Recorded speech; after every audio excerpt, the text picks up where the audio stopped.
يوم أقبلت معدن هل الطيب ثم زان جو القصايد وابتدينا غناها على استوديو جتنا تباشير السعد والفرحان قالوا تسمت واسمها من وفاها يا مرحبا واليوم للعز عنوان بقدوم منه كالقمر في ضياء يوم أقبلت معدن هل الطيب ثم زان جو القصايد وابتدينا غناها يا مرحبا واليوم للعز عنوان بقدوم منه كالقمر في ضياء جتنا تباشير السعد والفرحان قالوا تسمت واسمها من وفاها هذيك من هي فارقة بنت شيخان بنت المحسن القريفة حماها واضحة سمية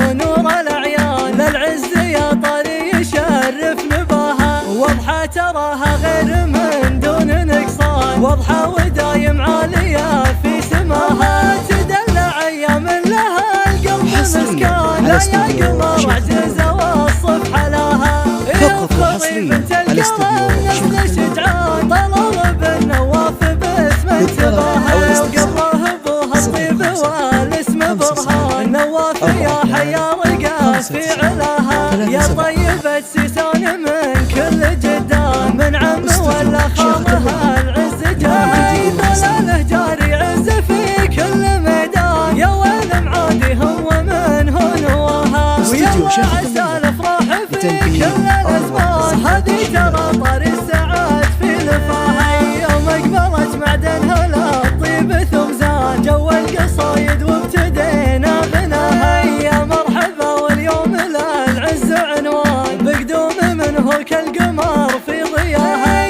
جتنا تباشير السعد والفرحان قالوا تسمت واسمها من وفاها هذيك من هي فارقة بنت شيخان بنت المحسن القريفة حماها واضحة سمية